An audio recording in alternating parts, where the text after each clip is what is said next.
mengajarkan kepada semua sahabatnya. Rasul itu duduk di para sahabat duduk di majlisnya Rasulullah SAW, tetapi kok cuma 4 orang ini saja. Oke, nanti kita bahas kenapa kok 4 orang ini saja. Oke, nah, dan kita sepakati bahwa Islam itu adalah agama sanad. Apa maknanya agama sanad? Agama yang berdasarkan kepada sandaran dalil yang sahih. Jadi semua ajaran agama Islam, ilmu apapun itu dalam Islam, baik itu ilmu akidah, baik itu ilmu hadis, baik itu ilmu fikih, baik itu ilmu tajwid atau membaca Al-Quran, harus atau wajib menggunakan dalil yang sahih. Islam itu bersanad. Jadi tidak ada yang katanya kok bisa begitu bacanya, oh memang begitu dari sononya. Enggak. Rakaat. Oh karena memang Rasul mencontohkan 2 rakaat. Ada hadisnya sahih. Oh kenapa kok misalnya puasa di bulan Ramadan itu ada hal-hal yang membatalkan, ada hal-hal yang bisa mengurangi nilai pahalanya. Oh memang Rasul ada mengatakan itu, ada dalilnya secara qaul. Nah, dalam ilmu tajwid, dalam ilmu qiraatul Quran, dalam ilmu membaca Al-Quran, walaupun yang mencontohkan bertalaki, kemudian musyafahah sahabat kepada Rasul, kemudian sahabat menyampaikan kepada tabi'in, tabi'in menyampaikan lagi kepada tabi'in, kemudian sampailah hal itu kepada kita. Nah, inilah yang disebut dengan sanad, sandaran yang sahih. Dan Rasul mengijazahkan kepada 4 seorang sahabat ini, makanya ambillah ilmu Al-Quran, ambillah bacaan Al-Quran dari salah satunya. Dan kita saat ini keumuman di Nusantara, ya sebenarnya bukan hanya di Nusantara, tetapi juga keumuman kita di dunia ini, kita Al-Quran ini membaca dengan riwayat Hafs, Jalul Asim, Asy-Syati. Baik, perkenalkan terlebih dahulu, saya Dina. Saya tinggal di Gading, rumah saya di Blok L1. Alhamdulillah Allah memberikan saya hidayah, semoga itu istiqomah di hati saya. Saya duduk, awal sekali saya belajar itu, saya baru belajar makhrajul huruf dan sifatul huruf awal sekali, pertama sekali. Karena ada yang protes di rumah, Bunda bacaannya kok gitu banget, jelek. Nah, akhirnya saya belajar.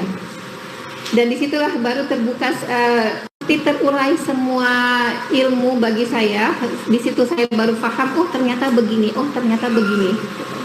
Di situ saya belajar pertama sekali mengambil, belum sanad ya waktu itu ya, saya masih belajar iqra, alif bata, a bata sa, saya masih awal itu belajar itu. Semakin kesini saya semakin, bagi saya, oh ternyata saya semakin lama semakin butuh ilmu ini. Akhirnya saya bertemu lagi, saya mencari beberapa guru lagi, kemudian saya duduk. Awalan sekali itu belajar pertama sekali kitab Asy-Syafi'i. Kitab Asy-Syafi'i itu kitab yang hitam. Dulu pernah kita pelajari ya, kita juga sudah pernah dulu buka kelasnya. Kemudian semakin kesini saya merasa semakin butuh, oh ya saya butuh. Akhirnya saya kenal lagi dengan yang namanya kitab Matan Tuhfatul Atfal. Saya dalam hati ini yang dibahas apa? Yang dibicarakan apa? Enggak ngerti, benar-benar tidak paham, karena bagi saya itu ilmu baru. Akhirnya selesai satu kitab, saya waktu itu belum bisa menyetorkan karena belum hafal matanya dan belum paham ini maksudnya apa. Tapi karena keinginan yang kuat, saya mencoba lagi, belajar lagi, saya duduk lagi di salah satu syekh lagi. Kemudian di situ belum juga saya bisa setor. Kemudian yang ketiga kali saya ketemu lagi, awal sekali saya mengambil sanad itu di salah satu syekh, kita online, secara online, saya baru bisa setoran di situ. Begitu saya setoran di situ, apa kata Syekh? Anda belum pantas untuk mendapatkan ijazah sanad dari saya. Untuk bahas kitab ini kok belum pantas. Akhirnya saya belajar lagi, duduk lagi ke salah satu Syekh, namanya Syekh Abu Nur Rahman di Bekasi. Jadi saya waktu itu tinggal di Depok ya, karena saya waktu itu sempat pindah. Saya dari Depok, saya jalan ke Bekasi itu sepekan sekali. Saya duduk dengan beliau, kemudian saya menyetorkan hafalan saya, kemudian saya munaqashah. Ketika munaqashah, apa kata Syekh? Ibu cuma bisa dapat nilai 72, jadi sanadnya bersyarat. Jadi mereka itu, para syekh, para guru-guru kami itu punya kebiasaan. pemberian sanad itu berdasarkan nilai. Jadi kalau nilainya 89 ke atas baru boleh dapat sanad. Saya cuma dapat nilai 72 kalau nggak salah waktu itu. Jadi bersyarat. Akhirnya saya coba lagi, ngulang lagi. Alhamdulillah, ngulang yang ketiga saya baru dapat sanad dari beliau. Ternyata belum mudeng lagi. Akhirnya saya coba lagi, duduk lagi di majlisnya Ustadz Abu Ezra Al-Laili Al-Fadli, mungkin kenal, yang di Karim Institute. Sekarang di Mukri ya, beliau di Mukri sekarang ya, Mbak Tanti ya. Ya, bikin lembaga sendiri. Saya duduk lagi di situ. Kemudian saya setorkan hafalan lagi. Alhamdulillah saya dapat kesempatan untuk ikut ujian munaqashah, dapat nilai yang bagus. Alhamdulillah beliau memberikan sanad lagi. Kemudian setelah itu saya mulai lagi cari lagi guru yang lain, karena kadang-kadang dari guru yang satu dengan guru yang satu lagi ada ilmu yang berbeda yang kita dapatkan. Kemudian saya duduk lagi dengan Ustaz Sandi Abu Hudzaifah. Beliau bertempat di BSD. Di BSD di Melati Mas. Teman-teman kalau mau belajar ke sana silahkan. Kemudian di situ saya juga alhamdulillah bisa menyetorkan hafalan saya. Kemudian ikut sidang munaqashah, alhamdulillah juga dapat ijazah dari beliau. Dan terakhir saya duduk dengan Syekh Al-Farabi bin Asmar, mungkin teman-teman tahu. Jadi beliau dari Mesir. Saya duduk juga dengan beliau. Alhamdulillah saya kesempatan juga untuk ikut ujian munaqashah dengan beliau, dan beliau juga memberikan ijazah sanad kepada saya. Sejak itu saya mulai memberanikan diri untuk menyetorkan bacaan Al-Quran saya kepada Syekh Bassam As-Salemi. Beliau dari Yaman. Saya duduk, kemudian saya menyetorkan bacaan dari Al-Fatihah sampai An-Nas. Itu kemarin itu selesai dalam beberapa tahun. 4 sampai 5 tahun kalau nggak salah. Dan Syu'bah Jaru Syatibiyah kepada saya. Dan disitulah akhirnya saya punya bekal bukan mengingat ya, karena memang Rasul yang mengatakan bahwa amanahnya seorang yang berilmu itu ataupun mempunyai ilmu itu adalah menyampaikan kembali. Ya, jadi teman-teman nanti kalau sudah punya ilmu sampaikan. Baik, itu mungkin perkenalan dari saya. Oke, kemudian kita langsung masuk ke perkenalan kita. Syarah Tuhfatul Atfal. Oke, baik, mungkin ada yang baru pertama sekali mendengarkan itu Tuhfatul Atfal itu apa sih maksudnya, gitu ya. Oke, baik. Kita kilas balik dulu. Jadi kebiasaan para ulama zaman dahulu ketika mereka ingin atau akan menuliskan sebuah ilmu, mereka tulis dulu dengan bahasa yang ringkas dalam bentuk syair. Atau istilahnya dalam kaidah bahasa Arabnya kita sebut dengan nazom.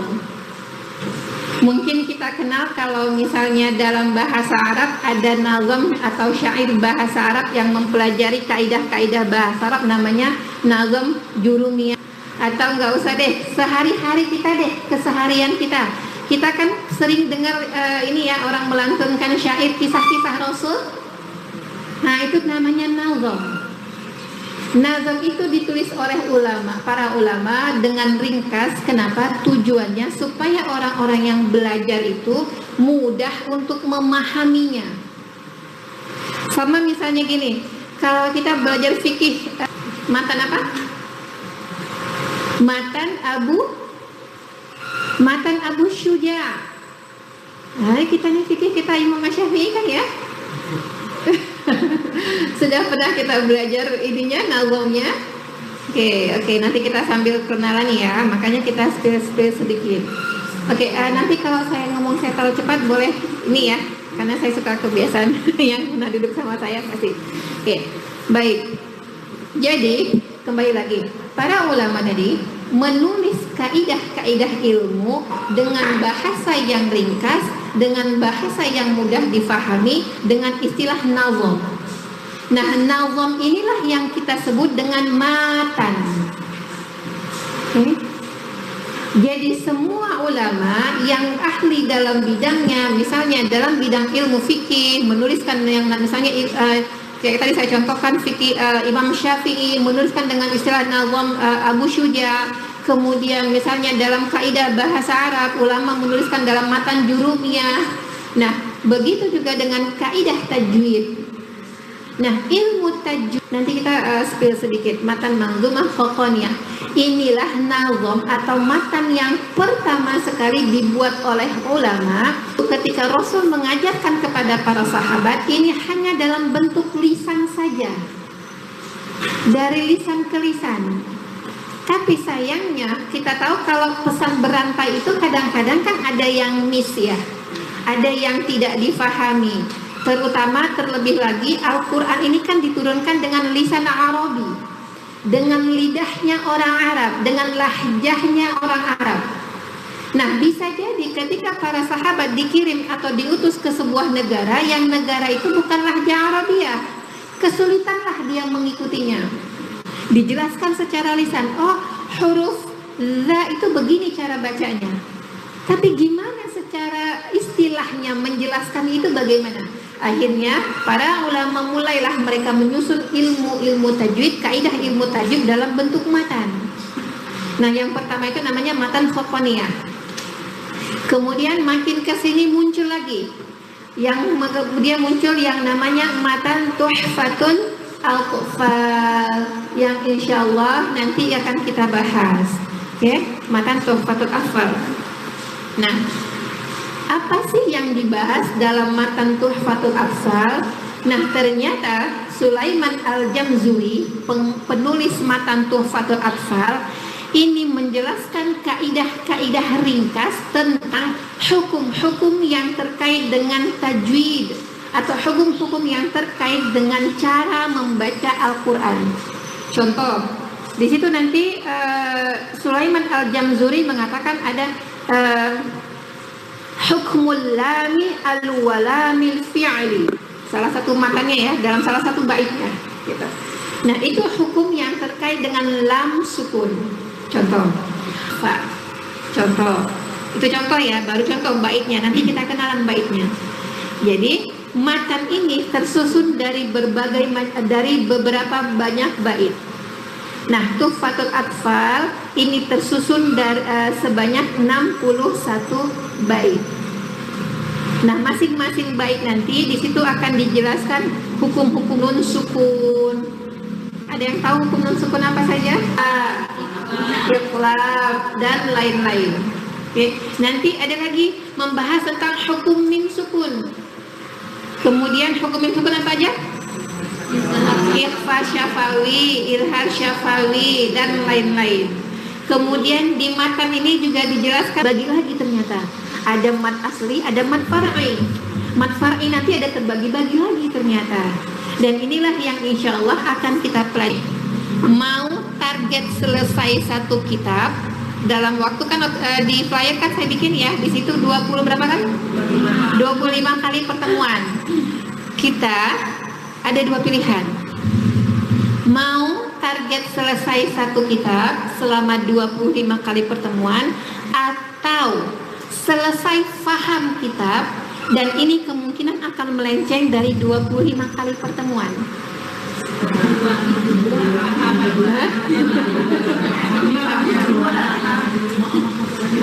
Mama, nggak apa-apa. Oke, berarti sepakat dulu ya. Yang pertama ya, kesepakatan kita ya. Yang kesepakatan kita pertama bahwa insya Allah kita akan menyelesaikan kitab ini atau matan ini sampai kita paham dan kemungkinan bisa jadi lebih dari 25 kali pertemuan. Oke, fix sepakat yang pertama. Oke. Kemudian kita masuk lagi ke Tuhfatul Atfal. Nah, karena Tuhfatul Atfal ini dia tidak pembahasannya tidak seperti matan Ibnu Jazari. Nah, jadi ada lagi. Ada yang namanya tadi saya sebut yang pertama matan Manzumah Khokoniyah. Kemudian yang kedua tadi matan Tuhfatul Atfal. Nah, ada lagi namanya matan Ibnu Jazari. Nah, ini lebih banyak lagi jumlah baitnya. Ada 100-an. Nah, di Ibnu Jazari ini dibahas makhrajul huruf, sifat huruf, ayat-ayat gharibah itu lebih rinci lagi. Nah, karena di Tuhfatul Atfal ini tidak dibahas tentang makhrajul huruf dan sifatul huruf, maka sifatul huruf dan makhrajul huruf itu nanti kita akan buat di awal sekali sebelum kita bahas kitab ini. Kenapa? Karena para ulama mengatakan ada 5 rukun qiraah. Apa saja 5 rukun qiraah? Yang pertama, 5 rukun qiraah. Saya tulis di papan tulis. Saya belum kirimkan slide. Karena kita tidak pakai proyektor, nanti saya akan kirimkan slide di WA grup ya. Tapi nanti setelah kita selesai kajian. Oke, 5 rukun tilawah apa saja? Makharijul. Yang kedua, sifatul huruf. Yang ketiga, kaidah tajwid. Murojaah fasahatul lisan. Yang kelima, saya bahas dulu ringkas ya. Jadi para ulama mengatakan bahwa ketika kita membaca Al-Quran, ada 5 hal yang harus kita penuhi. Yang pertama makharijul huruf, kemudian yang kedua sifatul huruf, kemudian yang ketiga talaqi. Dan yang menjadi inti ketika kita membaca Al-Quran, karena balik lagi tadi bahwa Islam adalah ilmu sanad, makanya ketika membaca Al-Quran kita diwajibkan untuk bertalaqi. Jadi kita nggak bisa ketika kita membaca Al-Quran, oh iya karang-karang kita sendiri aja. Contoh, ketika huruf nun sukun ketemu dengan kha, oh ini kayaknya bisa dibaca sama nih. Mal khalaq, oh iya udah benar. Nggak bisa seperti itu. Kenapa? Karena standar kebenaran itu bukan telinga kita sendiri, tetapi telinga orang yang mendengarkan atau mengoreksi bacaan kita. Sering kan ya, misalnya kita baca an'amta, disuruh ulang, kenapa? Qalqalah itu. Enggak kok, perasaan tadi enggak qalqalah, enggak mantul tadi perasaan. Kan perasaan kita. Tapi ternyata ketika dikoreksi bacaan kita mantul. Makanya penting ketika kita membaca Al-Quran, dianjurkan oleh para ulama dari mulai kita membaca Al-Fatihah sampai An-Nas, kita duduk menyetorkan bacaan kita kepada seorang guru. Itu baru yang namanya kita bersanad. Masya Allah, kenapa? Yuk kita buka dalilnya dalam Al-Quran, surah Muzammil ayat keempat. Surah Muzammil ayat keempat. Sudah dibuka? Apa kata Allah di situ? Warattilul Qur'ana ma ma'na, dan bacalah Al-Quran dengan tartil. Kalau dimaknakan kita itu secara kok kayaknya enggak cocok. Kenapa? Kalau perlahan-lahan itu kan dalam makna kita kan perlahan-lahan, berarti kita misalnya kita membaca Al-Fatihah, Bismillahirrahmanirrahim, contoh ya, kan perlahan-lahan. Berarti nggak boleh dong kalau misalnya kita baca Bismillahirrahmanirrahim, karena cepet-cepet. Karena juwidul hurufu wa ma'rifatul wuqufu. Tulisannya kelihatan kan ya? Juwidul hurufu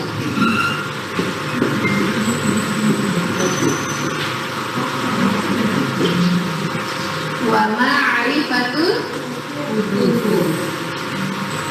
At-tajwidul hurufu wa ma'rifatul wuqufu, mentajwidkan setiap huruf dalam Al-Quran, kemudian dan mengetahui di mana tempat berhenti. Jadi tartil itu kata ulama ada 2 bagian. Yang pertama kita mentajwidkan hurufnya, kemudian yang kedua kita tahu nih di mana harusnya kita berhenti membaca dan di mana harusnya kita boleh memulai bacaan itu lagi. Kenapa? Karena ma'rifatul wuquf itu terkait dengan makna, dengan arti. Ya, hati-hati kalau kita sembarang berhenti, kita sembarang memulai membaca Al-Quran, maknanya bisa kabur. Nah, yang menjadi fokus kita dulu pertama sekali adalah ini dulu, at-tajwidul huruf. Nah, kemudian para sahabat mendefinisikan tajwid itu adalah ikhraju kullu harfin, mengeluarkan semua huruf hijaiyah min makharijal hurufu ma'a i'ta'ihi haqqahu wa mustahaqqahu. Ikhraju kullu harfin, mengeluarkan semua. 28, 29. Sepakat kita, ternyata ada istilafu fitulab. Kita khilaf di para tulab. Sepakat dulu, ada 28 apa 29? Oke. Kedua-duanya ada benarnya. Oke. Huruf hijaiyah itu 28 dari segi bunyi, 29 dari segi tulisan. Mana kok bisa dikatakan 28, 29?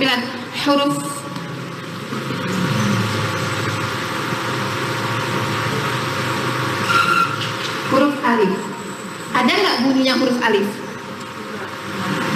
Ada nggak di dalam Al-Quran yang diawali dengan kata huruf alif? Alif, kecuali mutaqah ya, mutaqah kita. Selain mutaqah ya, ada nggak? Nggak ada. Tetapi apa dalam huruf Al-Quran? Hamzah. Hamzah yang bersembilan. 28 dari sisi tulisan, 29 dari sisi bunyi. Dan ketika kita membaca Al-Quran itu adalah bunyi. Yang dikoreksi itulah bunyi. Oke, baik. Sudah jelas tadi ya, kita ulangi lagi. Dari tempatnya masing-masing. Nah, inilah yang akan kita pelajari nanti, makharijal huruf. Contohnya, apakah huruf H makhrajnya sama dengan huruf H? Beda. Kalau kita bunyikan alhamdulillahi dengan alhamdulillahi, benar apa benar? Oke. Ulang ya. Alhamdulillahi. Contoh ya. Atau nggak usah pakai laf. Ini benar apa benar? Di atas benar, di bawah salah. Kalau saya bilang kedua-duanya benar gimana?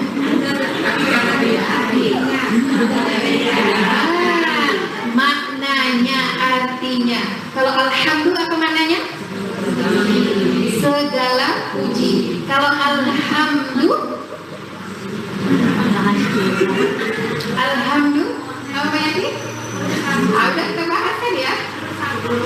Segala kerusakan, segala kehancuran. Satu. Yang kedua, kita dari Al-Fatihah dulu ya. Rabbil alamin. Sama al-alamin. Ain satu, yang satu lagi hamzah. Benar atau benar? Benar, dua-duanya. Yang membedakan apa? Maknanya. Ketika kita al-alamin, apa maknanya? Semesta alam. Kalau al-alamin, ya, kenapa? Karena lagi tadi kan kata para ulama ada dua, ikhraju kullu harfin min makharijil huruf. Kalau misalnya kita mengeluarkan huruf itu bukan pada tempatnya, maka dikhawatirkan itu akan merusak makna. Dan yang kita sepakati, yang kita pahami bahwa para ulama sepakat, baik itu Imam Maliki, baik itu Imam Hambali, baik itu Imam Asy-Syafi'i, baik itu Imam Hanafi, semua ulama sepakat bahwa ketika kita membaca Al-Fatihah dalam sholat, itu adalah rukun. Dan ketika ada kekeliruan dalam rukun, maka sholatnya tidak sah. Ini sepakat para hadis. Makanya balik lagi kepada hadis Rasul, talabul ilmi Fariidatan ala kulli muslimin. Menuntut ilmu itu wajib. Makanya para ulama mengatakan ketika kita membaca Al-Quran diwajibkan untuk talaki. Kita dengarkan bacaan Al-Quran kita kepada guru, kemudian dikoreksi. Sudah benar atau masih keliru? Kenapa? Karena kehati-hatian para ulama. Makanya Imam Asy-Syafi'i mengatakan jika kita bermakmum pada imam yang Al-Fatihahnya rusak, bukan hanya imamnya saja yang rusak sholatnya, para makmum juga sholatnya rusak. Terlebih lagi misalnya begini, makmum itu ternyata bacaannya lebih baik daripada imam. Dia nggak boleh berimam dengan imam yang bacaannya rusak. Makanya sebenarnya ketika kita mempelajari Al-Quran, mempelajari tajwid itu tidak hanya diwajibkan bagi para guru TPQ, enggak. Tapi kita semua wajib mempelajari tajwid. Bayangkan satu kekeliruan saja. Memang ini namanya lahan ya. Nanti kita bahas sedikit dalam kaidah tajwid ada yang namanya lahan. Lahan itu kesalahan. Jadi kesalahan itu bisa disebabkan karena mutaqarribal huruf. Karena huruf ini berdekatan makhrajnya. Contoh kayak H sama H, dekat sekali makhrajnya. Tetapi kalau ini sudah berubah, maka artinya sangat melenceng sekali. Harusnya ketika kita membaca Alhamdulillahirabbil alamin, kita bacanya Alhamdulillahirabbil alamin. Harusnya kita memuji Allah, segala puji bagi Allah, tapi kita mendoakan segala kehadiran. Na'udzubillah min dzalik. Kewajiban siapa membaca ini? Kewajiban kita semua. Jadi bukan hanya kotak-kotak imam saja yang harus belajar tajwid, guru TPQ saja yang harus belajar tajwid di situ. Dan ini semua ulama sepakat ya, dalam membaca Al-Fatihah itu rukun. Jadi nggak boleh kita tinggalkan, tidak boleh rusak dalam membaca Al-Fatihah. Makanya kenapa ini pentingnya kita mempelajari ilmu tajwid. Balik lagi, ikhraju kullu harfin min makharijil huruf. Semua huruf-huruf hijaiyah ini ada tempatnya. Dan asbab karena Al-Quran itu diturunkan dalam bahasa Arab dengan lahjahnya Arabiyah, maka kita pun harus mengikuti lahjahnya Arabiyah. Contoh, satu huruf, ini kayaknya orang bilang, sama kok dengan bahasa Indonesia. Oke, ini huruf apa? D. Saya punya contoh misalnya. Oke, coba teman-teman bayangin dulu. Tadi ketika membaca dudu yang ini, ujung lidahnya di mana posisinya? Di langit-langit atas. Ujung lidahnya bertemu dengan langit-langit atas. Dudu, didi, dada. Oke, ketika membaca ini, didi, dada. Oke, ujung lisannya, ujung lidahnya taruh di mana? Hah? Sama enggak? Saya ulang sekali lagi ya. Kita belajar mengidentifikasi nih, karena kan saya bilang tadi kan benar kelirunya bacaan itu tergantung. Saya ulang lagi. Dudu, dudu. Sama enggak? Tidak. Jadi lahja Indonesia tidak bisa kita masukkan ke lahja Arabiyah. Sama yang paling sering R, huruf Ra dalam lahja Arabiyah. Contoh misalnya bahasa Arabnya apa ya? Apa dari tadi? Ikhraju. Kalau kita baca dalam bahasa Indonesia kita bisa baca ikhraju. Ada istilahnya namanya takrir. Tapi kalau dalam lahja Arabiyah, ro itu nggak bisa takrirnya seperti itu. Nggak bisa. Ikhraju nggak bisa. Ada ketentuannya. Kenapa? Balik lagi tadi ke kaidah at-tajwidul huruf. Ikhraju kullu harfin min makharijil huruf. Makharijil hurufu ma'a i'ta'ihi haqqahu wa mustahaqqahu. Mengeluarkan semua huruf hijaiyah dari tempatnya yang disertai dengan sifatnya, baik yang melekat maupun tidak melekat. Contoh, huruf ta sama fu makhrajnya sama enggak? Ta sama fu makhrajnya sama enggak?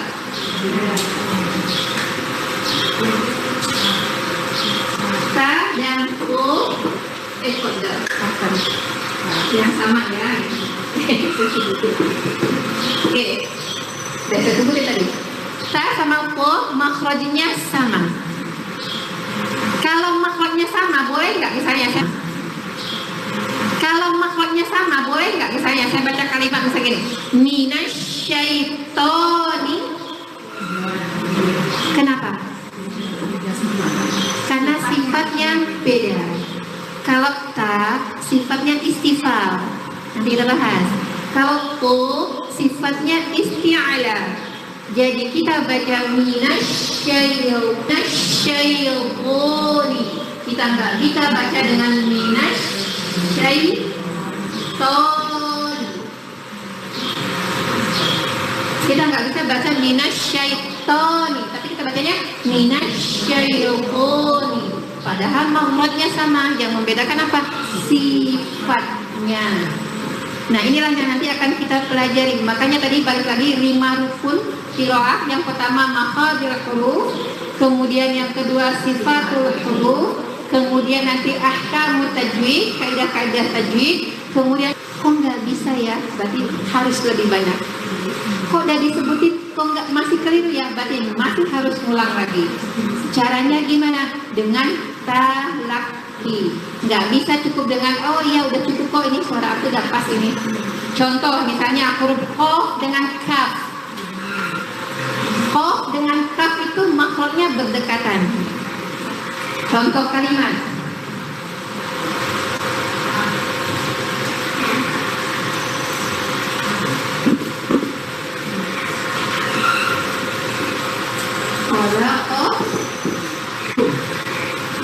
Ada qaf, ada kaf. Qaf sifatnya jahar, dia isti'ala. Kaf sifatnya istifal dan hams. Jadi kita nggak bisa samakan bunyinya. Mana yang benar? Yang pertama, khalaqakum.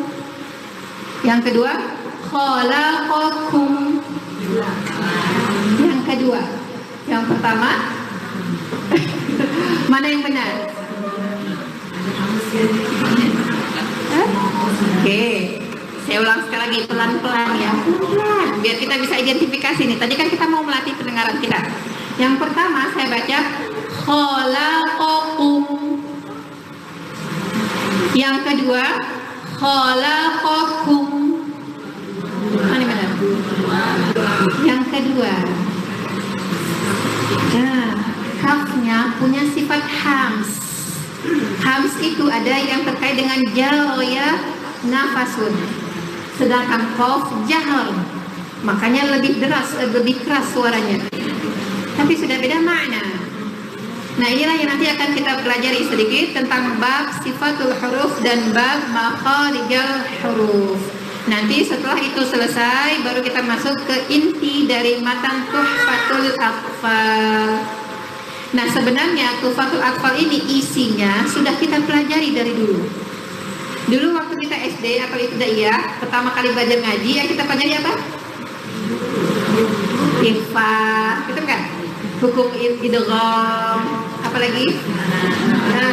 Ikhlas. Tetapi insya Allah kita belajarnya agak lebih mendetil sedikit. Oke? Kenapa? Karena kita naikkan level kita dari level apa menjadi kenapa. Kenapa kok nun sukun ketemu dengan kha harus dibaca izhar? Oh, ada jawabannya. Oh, kok kenapa ada mat setelahnya hamzah harus dipanjangkan? Oh, ada jawabannya. Jadi kita naikkan level kita dengan pertanyaan kenapa. Oke, nanti kita akan belajar lebih lanjut insya Allah. Baik, mungkin karena ini pertemuan yang pertama sekali ya. Jadi teman-teman, tadi saya sedikit spill sedikit. jangan merasa bahwa oh ini akan menjadi beban bagi aku, oh ini adalah sesuatu yang sulit bagi aku. Enggak. Makanya sering kita katakan bahwa para ulama itu sering mengatakan bahwa ada salah satu seorang ulama ya seperti Imam Malik itu selalu mengatakan, ketika aku akan mengajarkan sebuah ilmu, aku selalu mengulang-ulang niatku, aku selalu memperbaiki niatku. Jadi balik lagi, ketika kita akan menuntut ilmu, ketika kita akan belajar, ketika kita akan duduk di majelis ilmu, yuk kita sama-sama perbaiki niat kita. Niat kita untuk apa? Oh, aku cuma mau lihat di Ustazah Dina, enggak ya. Tapi niat kita apa? Nanti insya Allah kita pelajari lebih lanjut, karena ini adalah sesi perkenalan kita. Perkenalan kita terkait dengan matan tuh yang ditulis oleh salah seorang ulama, Sulaiman Al-Jamzuri. Tujuannya supaya para penuntut ilmu itu mudah untuk memahami hal-hal yang terkait dengan ahkamut tajwid atau hal-hal yang terkait dengan hukum-hukum tajwid. Sendiri yang menuliskan kitab syarahnya. Jadi yuk teman-teman, kita perbaiki niat kita, kemudian jangan kita lupa minta kepada Allah kan. Oke, jadi teman-teman nanti sekilas saya jadi saya punya buku. Kemudian kebetulan ini buku yang jadi ada beberapa buku ya, sebenarnya saya tidak mewajibkan, tapi hanya menyarankan bagi para thalabul ilmi, seperti kata Imam Asy-Syafi'i, belajar itu harus dengan yang salah satunya dengan harta. Kenapa dengan harta? Ya salah satunya dengan kita membeli buku.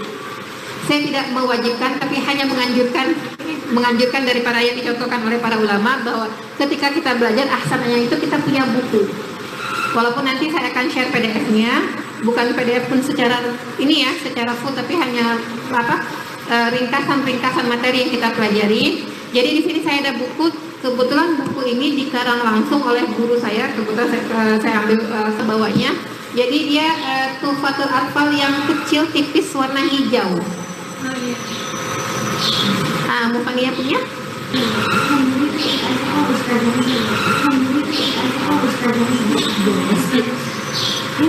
Nah itu kitab apa Salihah? Tuhfatul Atfal juga? Oh bukan, itu dia tajwid, dia tetap mengambil dari matan itu gitu. Jadi ringkasannya. Jadi teman-teman silahkan nanti mau cari di mana saja banyak, banyak, ada TikTok, ada Shopee. Nah, jadi sekilas saya tampilkan di sini. Oke, mudah-mudahan teman-teman terlihat ya. Oke, jadi matan Tuhfatul Atfal. Iya, itu yang hijau ya, yang seperti ini ya. Oke, banyak bukunya banyak. Ya itu yang hijau. Tipis. Di online banyak. Jadi matan Tuhfatul Atfal bukan hanya Tuhfatul Atfal ya. Kebanyakan semua matan-matan yang dikarang oleh para ulama itu dia bentukannya ada seperti ini, ada dalam bentuk bait-bait. Kalau kita dalam bahasa Indonesia mungkin dalam yang kita pelajari seperti pantun. Jadi ada yang namanya bahar, ada yang namanya rojaz. Nah ini disebut dengan matan. Oke, ada sebanyak 61 bait. Ada yang sudah punya bukunya? Oke. Jadi dari sini ada sampai 61 bait. Nah, saya berharap dari teman-teman yang duduk di sini kita bisa istiqomah beberapa bulan atau beberapa kali pertemuan ke depan. Teman-teman ada yang menghafalkan dan menyebarkan bacaan ini. Ya. Jadi kalau misalnya untuk memudahkan juga, jadi sebenarnya matan ini dia bernada. Jadi nadanya itu seperti ini, matan Tuhfatul Atfal itu ada nadanya. Jadi dia iramanya itu pakai kuncinya itu mustaf'ilun. Jadi contohnya saya contohkan ya, karena saya juga tidak pandai bernada. Jadi saya pun setiap mencontohkan nggak pakai nada sebenarnya. Jadi dia tuh mustaf'ilun, mustaf'ilun, mustaf'ilun, mustaf'ilun, mustaf'ilun, mustaf'ilun. Jadi kayak anak-anak. Kalau anak-anak kan gitu ya, ketika dia menghafalkan sesuatu pakai nada itu biasanya lebih cepat hafal. Jadi contohnya gini, yaqulu raji rahmatil ghafuri dauman Sulaiman. Kita lagi? Mau aja? Udah lupa. Oke, nanti kita baca. Jadi itu sekilas ya tentang. Oke, nanti kita baca. Jadi itu sekilas ya tentang apa yang akan kita pelajari ke depan. Mudah-mudahan Allah memberikan istiqomah di hati kita. Mudah-mudahan juga Allah memberikan kesehatan kepada kita. Baik. Sebelum saya tutup, mungkin teman-teman ada yang mau bertanya. Tafadhol.